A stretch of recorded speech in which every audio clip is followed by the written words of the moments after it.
There was a young man, just like many others, lost at the crossroads of life. He grew up in a city full of noise and ambition. Since he was a child, he had been taught to study hard, work relentlessly, think deeply. And over time, he came to believe that if he just knew enough, he would understand the world. But the older he got, the more lost he felt. Even after reading hundreds of books and listening to countless lectures, there was still an emptiness inside him, a hollow space that knowledge alone couldn't fill. One day, he stumbled upon an old folk tale about a wise hermit who lived deep in the mountains. People said this master didn't teach like a professor, nor did he share philosophies like the books. He simply lived quietly in nature, but somehow, everyone who met him walked away with a profound realization. The young man didn't hesitate. He packed his bag and set off. In his old backpack were a few essentials, but mostly books, notebooks, and papers. He thought, if I get to meet the master, I have to be prepared. I'll bring everything I've learned so we can have a deep, meaningful conversation. The backpack grew heavy, but he felt proud of how well prepared he was. When the bus dropped him off at the foot of the mountain, a light rain had begun to fall. He hoisted his bag, pulled his collar high, and started the uphill trek. The path was rough and slippery, but his heart was full of hope. This time, I'll find what I've been missing. This time, I'll finally understand. What he didn't know was this: the most important thing, the one thing that would change everything about this journey, wasn't hidden in the pages he carried. It was waiting in what he was willing to let go. The air grew colder as the young man stepped deeper into the mountain mist. Each footstep became a challenge, not just because the path was slick, but because the backpack on his shoulders felt heavier with every passing minute. His shoulders ached, his breath turned shallow, yet he pressed on with determination. After over 2 hours of climbing, he finally saw it. A small wooden cabin nestled among tall pine trees. Sitting by a quiet fire was an old man with a long white beard and eyes that were deep, calm, and knowing. No one introduced them. There was no ceremony.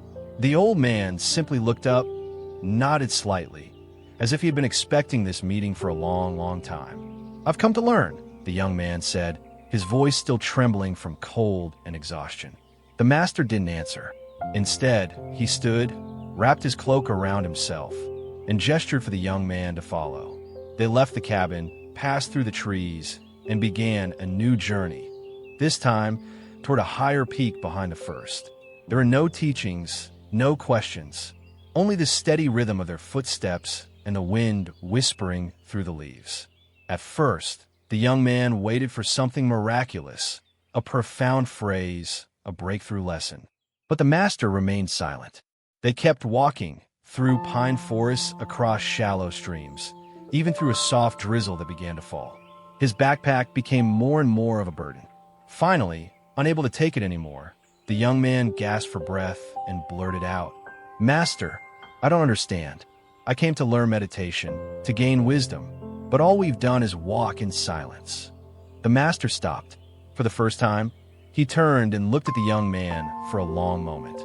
Then, in a gentle voice, he said, "Open your backpack and see what you've been carrying."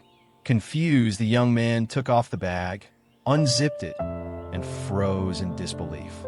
There were no books, no notebooks, only bricks. Heavy, cold, meaningless bricks. "Master, what is this?" The old man's voice remained soft, without a trace of judgment.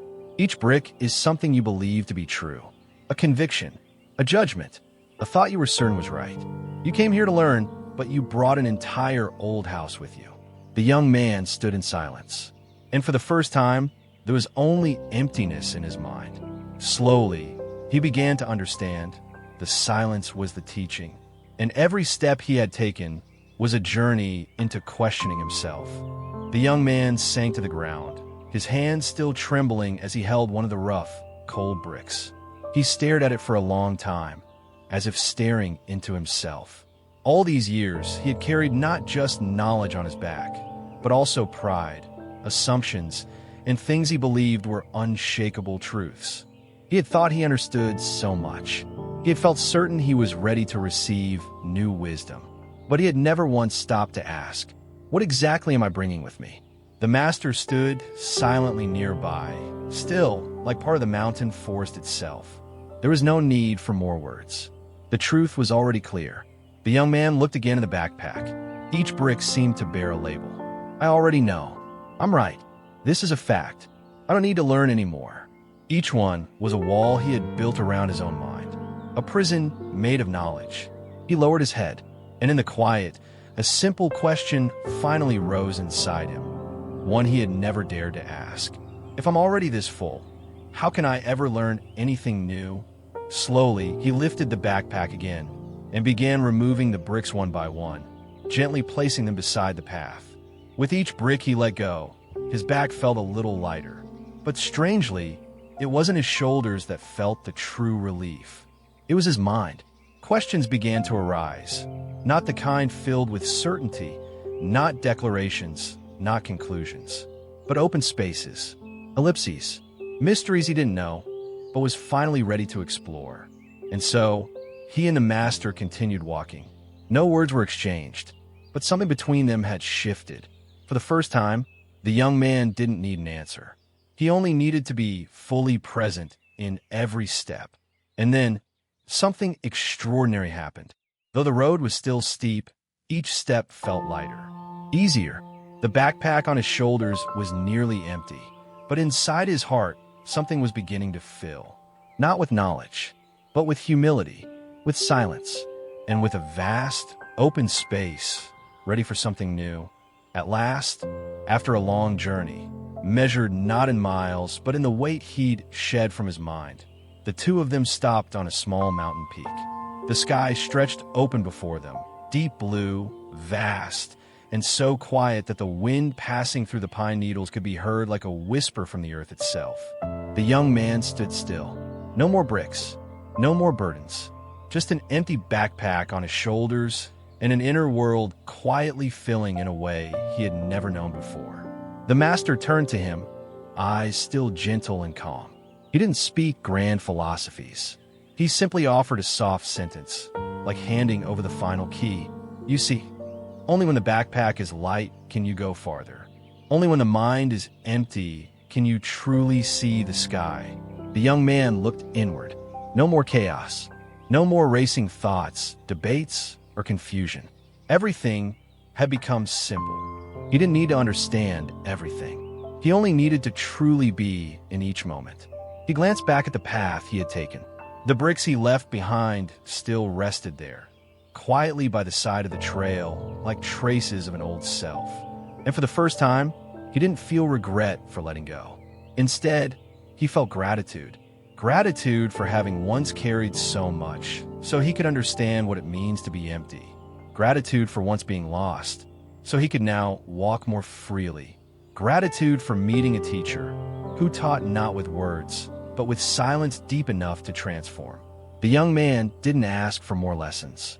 He didn't need a final answer, because now, not knowing had become the doorway, and emptiness, the vessel ready to be filled. You see, so often, we carry on our backs an entire house of the past.